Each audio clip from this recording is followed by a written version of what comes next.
Ito yung Museum of Fine Arts sa Kyoto na gawa ng lodi natin, Tadao Ando.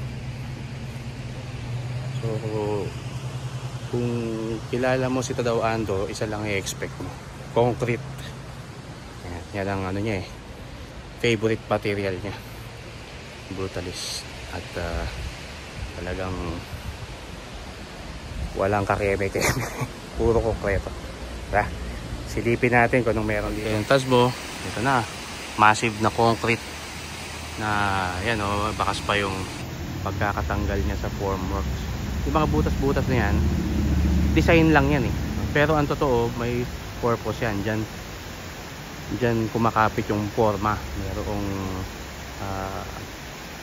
Merong rod yan, magkabilang side naka tornilyo siya yung dalawang forma. Pag tinanggal yung forma, may iwan na yan, yung butas na yan. So may waterfall siya rito.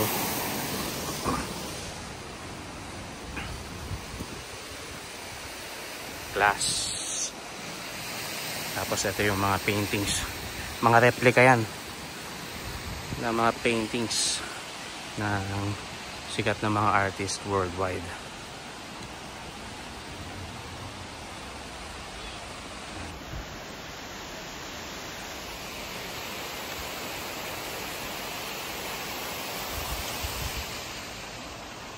Appreciate natin yung finish niya.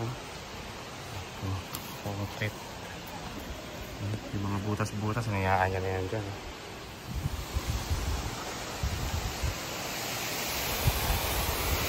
Pailalim to. Yan yung mga detalye niya.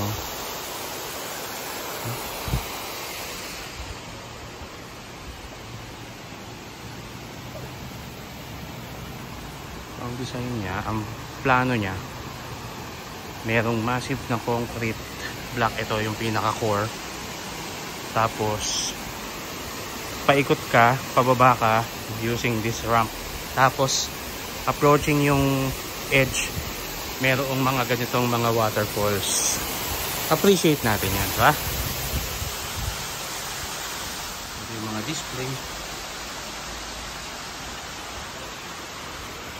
yung kanyang pavement ay ano to, stone. Para seamless, iisang ano lang po, iisang tone lang, puro concrete lang. Appreciate natin to.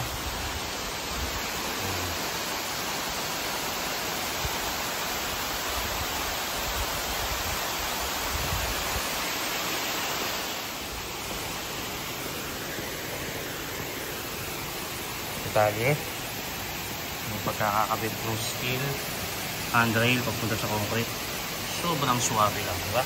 Ito ilaw yan, maganda siguro dito pag gabi. Appreciate natin. Boom, panis. Galing.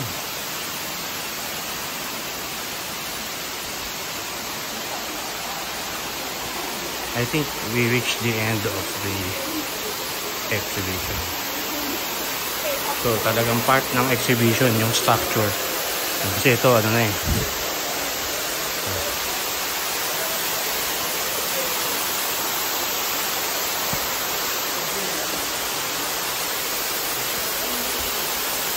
siya?